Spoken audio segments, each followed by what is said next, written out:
Salut! Da, moșule, ne vedem? Da, doar că e o mică problemă. Eu am făcut un micuț accident și sunt o leacă departe de un garaj. Ai cum să vii să mă ieși pe mine? Da, cum? Dă-mi locația pe privat. Hai că-ți trimit acum. Hai că-ți trimit. Hai, te bă. Te pup, ceau. Gata, m-am mușcat plasa. Bun. Îi trimit Zic acum cum locație de trimiți. unde să vină să mă ia. I-am zis că am făcut un micuț accident acum și Zici să dacă... vină să te ia gen Păi da, departe de Megaman. asta i-am zis. Ah, bun. Cum te-ai urcat cu el în mașină, i-ai pus direct armă la cap.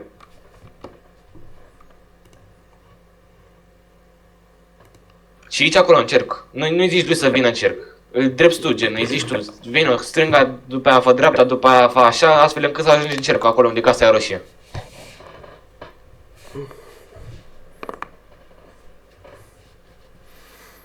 Să nu cumva să vorbi pe stație până nu ajungi aici. Gen, nu vorbi deloc pe stație.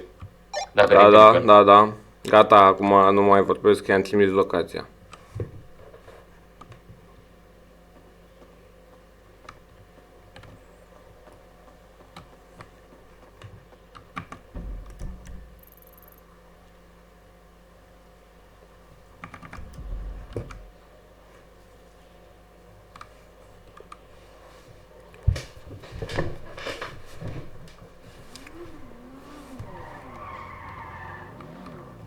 Oh, salut! Mamă, dar chiar e frumos! Rachetă, mă. Iau. Ai banii la tine? Dacă tu îi zici să facă stânga și el nu face stânga, e nofir, ca idee. Sper că ai distrarea, ai filmare. Nu-mi răspunde, doar îți zic. Alo, mă auzi? Dar nu pot să mă urc. Eram cu ea, scuze. Nu e problemă. Dar condu tu dacă vrei, nu e problemă. Ai banii la tine? Nu. Hai să mergem la un bancomat. Hai.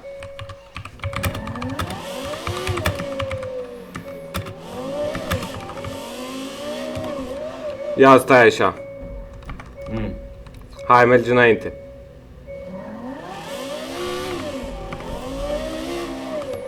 Stânga aici. Stânga aici din nou și înainte. Hai, ia oprește un pic să discutăm. Dă-te jos, cocone. Patroane, jos. Da. Hai, vină după mine. Vine Ronca. Haide, mișcă curuncoa. Hai. Până auzi! Da, un pic creierul, am creierul prost. Hai, lasă creierul să-i dăm două la creier, hai. Sar gardul. Haide mai repede. Ești pe partea cealaltă. Bun, hai încă una.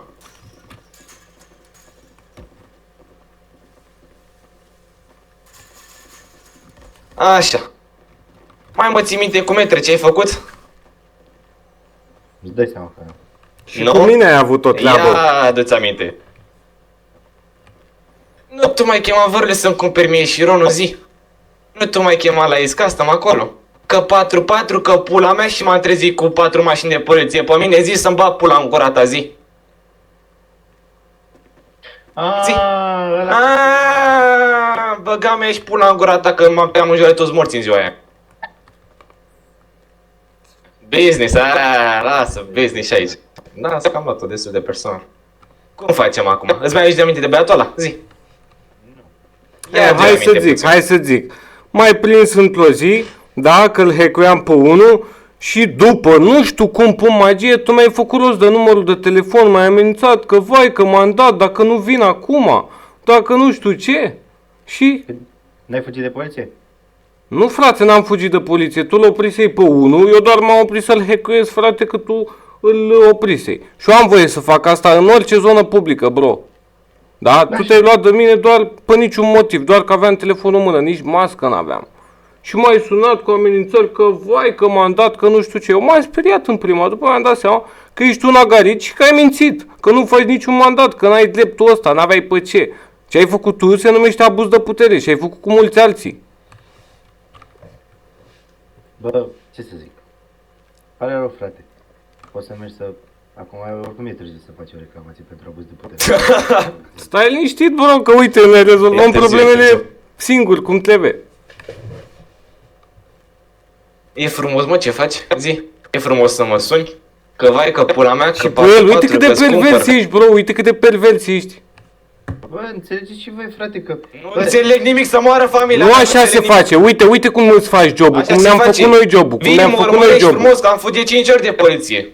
Vii, mă urmărești frumos și după aia. Nu lăsați să nimic, că ați vorbit unul peste altul. Dacă puteți să repetați, că n-ai nicio problemă. Băi, Da. vii, mă urmărești frumos. Așa. Și dacă mă prinzi, atunci am berit. Dar nu-mi faci tu mie cheie, că nu așa se face. Se face așa, nu se face, zic eu. Îți convine acum? Nu convine, frate. Păi eu cred că nu-ți convine, dar mâncați și pula ta, ia păi în genunchi acum. Zi, tata nostru. Cum Dumnezeu mă pune în genul? Că habar n-am să-mi bag pe aia. Înveți acum. Păi explică-mi că... N-am o problemă, mă pun în genunchi. Arată-mă cum. Să moară familia de aici. A, bă, serios, pune arma pe el. Eu doar pun în genunchi, nu mă Pune pun în arma genunchi. pe el, că ți arăt eu. Îți arătă băiatul.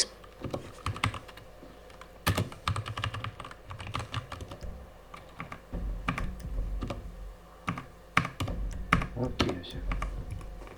Ha, cântă-ne ceva frumos, te iertăm. Ce să scânt? Orice. Nu știu, cântă ceva frumos să te iertăm. Nu știu, frate, ce să aștept. 2 secunde să mă gândesc la o piesă. În română, ce vrei? În ce te simți tu comod?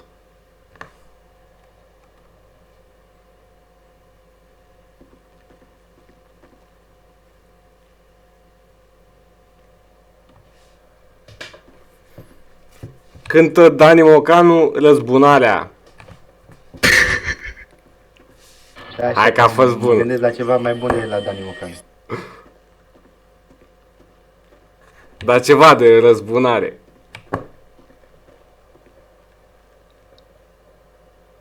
Stai un pic. Bă, dar mi-e fric, frate, și-a fără că o să mor eu.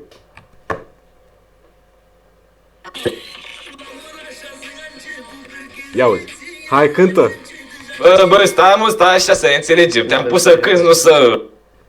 Să pui la box. Da, și eu am boxă. La box să cântă. Hai, cântă tatăl nostru. Cântă tatăl nostru, hai. Zi.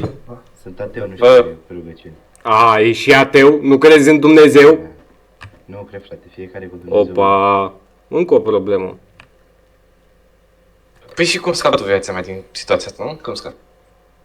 Dă ceva mai plauzibil ce pot să-l fac să scap de asta. Din această situație. Uite, puteai să fii băiat drăguț, să nu mă suni tu pe mine, că pula mea, că hai, că morții mei. Să-ți acum cumpăr. Iau și tu un pic la ce. Bă, mă doare în pulă. Cu ea o logică, ea o că muncă, mă doare în pulă. Ce n-am ce să fac. N-ai ce să faci, a? Cânti? Nu știu, frate, n-am voce. Nu știu. N-ai voce, a? Ia, mă, ia-i vocea de tot, mă, ia-i vocea de tot. Ia fi atent. Și eu am niște voci, ia uite. Ai luat vocea de tot.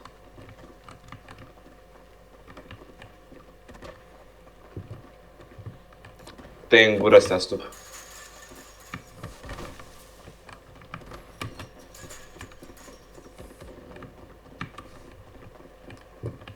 Haide. Hai că acum trebuie să vină poliția. Știu. Ți-a plăcut, mă, mersi, e tot